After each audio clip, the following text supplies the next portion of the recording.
Ok, buenas tardes.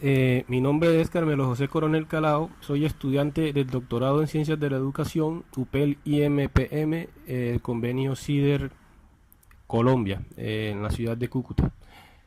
Bien, entonces vamos a describir el mapa conceptual que fue requerido para la unidad curricular Políticas Públicas.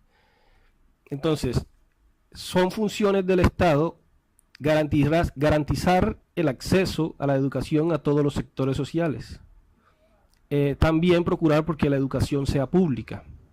Aplicar reformas educativas, crear instituciones de formación docente, procurar, abogar por una educación de buena calidad, crear políticas educativas y por supuesto que la educación sea un derecho.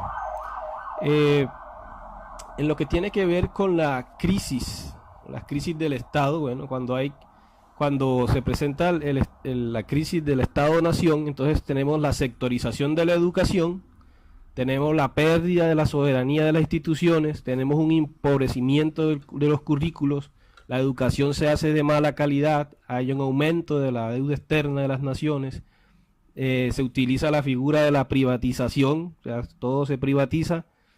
La educación se vuelve, ya no es un derecho, sino que se vuelve como servicio de consumo. La educación se privatiza. Muy bien. Con respecto a los tipos de Estado. Bien, existen diferentes tipos de Estado. Tenemos el Estado unitario, el Estado federal, confederado, democrático, autoritario, totalitario, liberal, de bienestar y neoliberal. Este Estado unitario es el poder se ejerce de manera centralizada y unificada en un solo lugar. Muy bien, este tipo de Estado puede ser centralizado o puede ser descentralizado. Un ejemplo es en Argentina se ve este tipo de figura estatal. Tenemos los estados federales, en donde el poder se ejerce de manera descentralizada. El poder se reparte en dos esferas o niveles nacional y local. Cada provincia es autónoma para tomar sus decisiones, no depende del poder nacional. Muy bien. El Estado federal, pues cada provincia tiene su propia constitución, aplica leyes nacionales y locales. Muy bien, ahí podemos mencionar a Brasil, Alemania, Canadá, México, entre otros. Bien. Tenemos el Estado confederado, donde varios estados soberanos e independientes se unen y conservan todo su poder. La unión se lleva mediante tratados y pactos, no por medio de la Constitución. Los miembros conservan plena soberanía. Un ejemplo de este tipo de Estado pues, es los Estados Unidos de Norteamérica.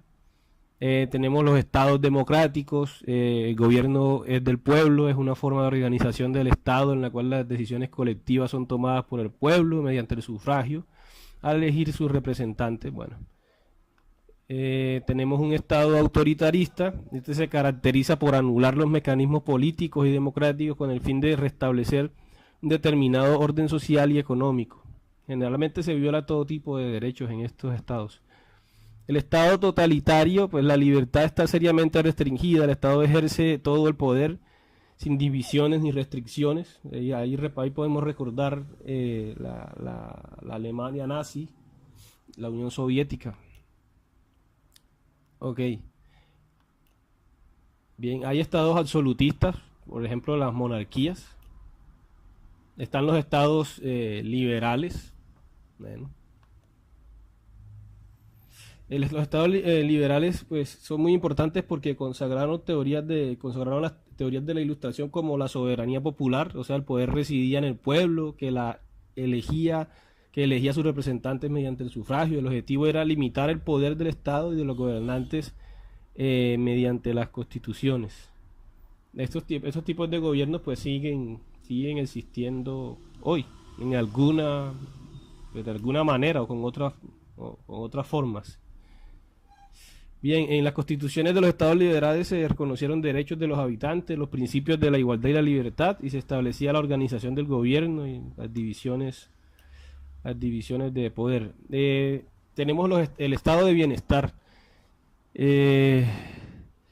Dice el estado de bienestar se convierte en el motor de la economía capitalista. Bueno, dice, el estado era interventor, conjunto de leyes que protegían a los trabajadores como salario mínimo, jornadas de 8 horas, seguridad social y salud.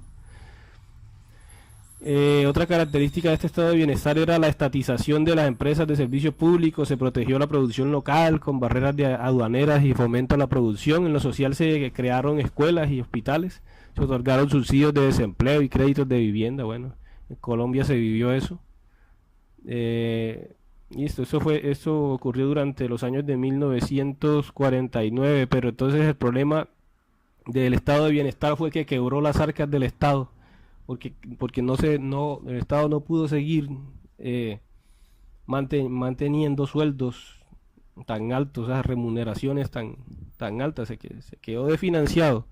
Y la respuesta a este problema que generó el estado de bienestar fue entonces el neoliberalismo. Pues yo no voy a profundizar más porque ya lo hice en la tarea anterior, donde me desplayé bastante en lo que es el estado neoliberal. Me estoy refiriendo al ensayo. Entonces, lo que pasa básicamente con el neoliberalismo es privatizar todo. O sea, todo lo que hizo público el estado de bienestar, pues el neoliberalismo lo privatizó, tratando de subsanar el desfinanciamiento y la quiebra que produjo el estado de bienestar. Aunque el neoliberalismo también sabemos trajo muchísimos problemas. Bueno, así termino mi disertación. Muchas gracias, espero haber sido muy claro.